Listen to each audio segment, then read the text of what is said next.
Michael Ashford, the renowned businessman and billionaire, returned home in the middle of the day unexpectedly, even for the security guards. He usually only showed up late in the evening or crashed in his office altogether, but today another empty deal had pushed him away, along with a strange anxiety that wouldn't let him rest. The house was steeped in silence. He walked past the living room, intending to head up to his room, but suddenly stopped. From inside came music, a tender, classical melody, barely audible, as if someone had played it not for background noise, but to truly feel it. He opened the door and froze. In the middle of the spacious hall, amid antique furniture and the fireplace, a young woman in a simple uniform was twirling in a dance.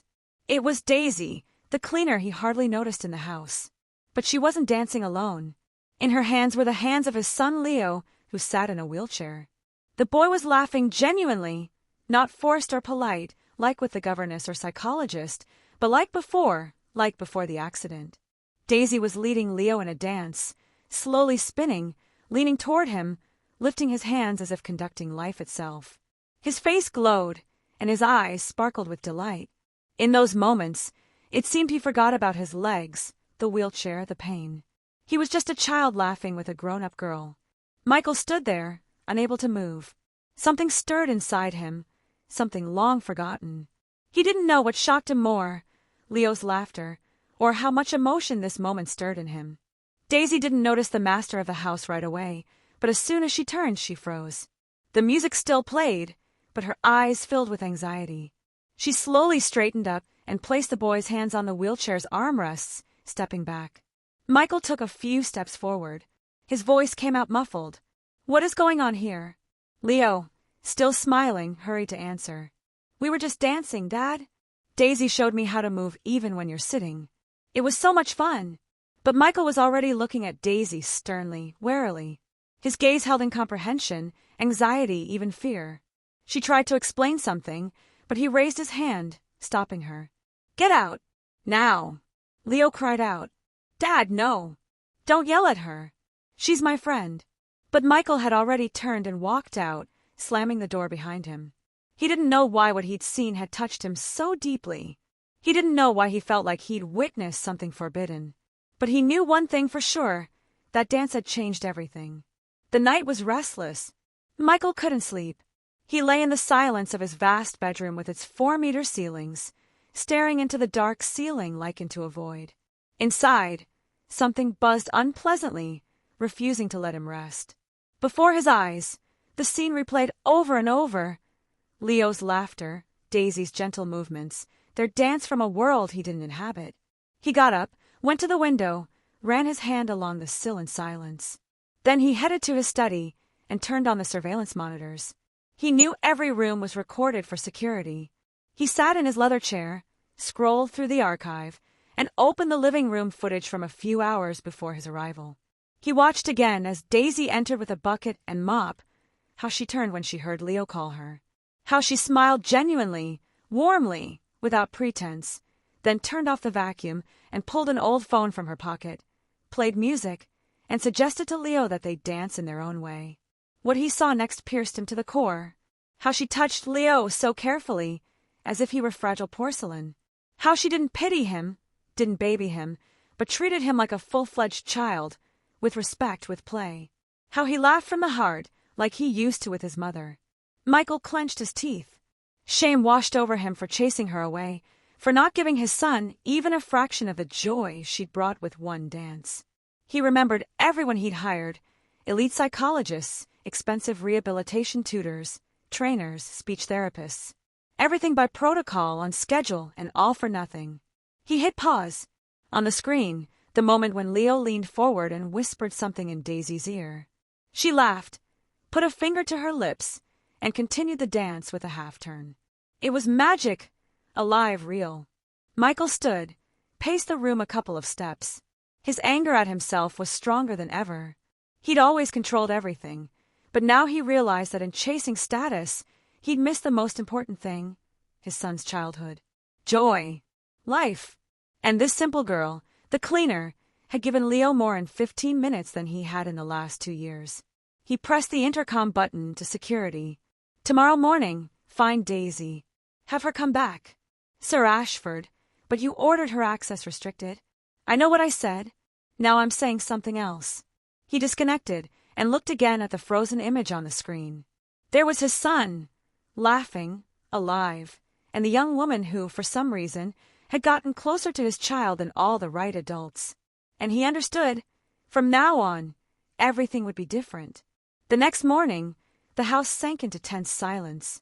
Usually at this hour, the staff moved on schedule, the butler checked the rooms, the nanny prepared Leo for lessons.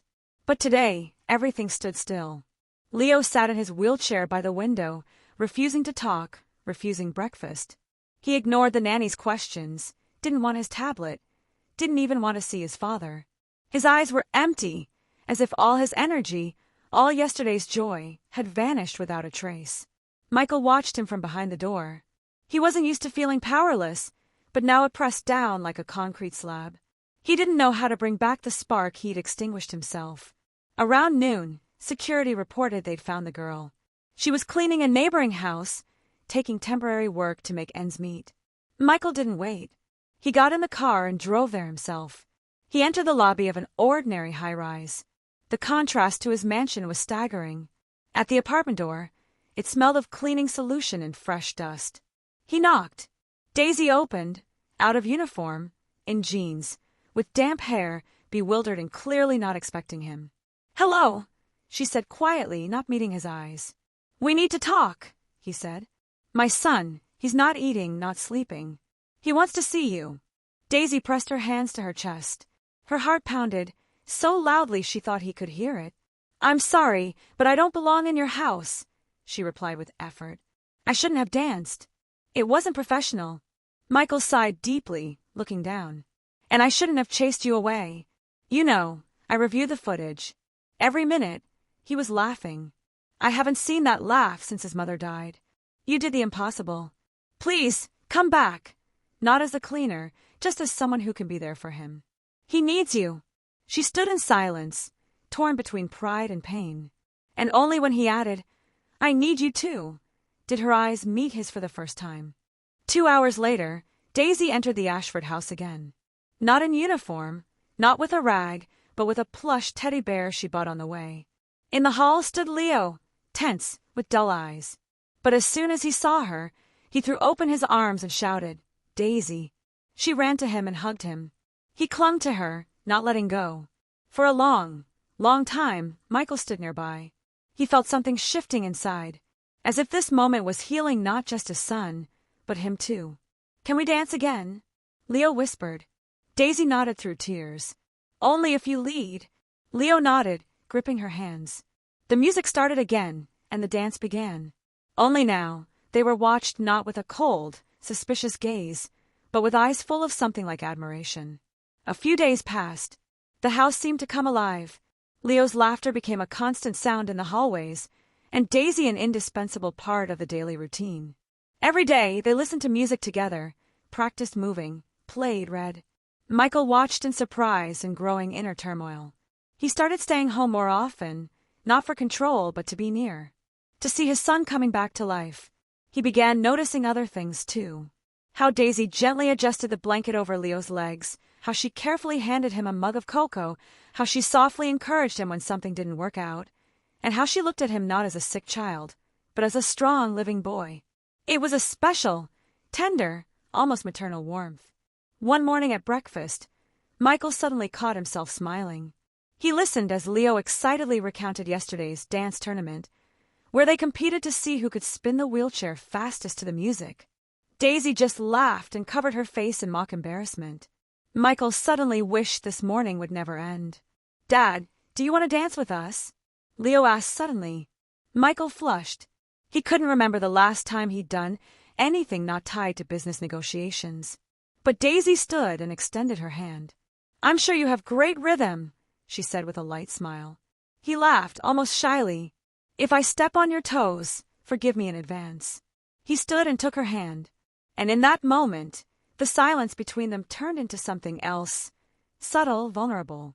He looked at her as if for the first time, not as an employee, not as Leo's helper, but as a woman who had changed their home, their lives. They danced slowly, awkwardly.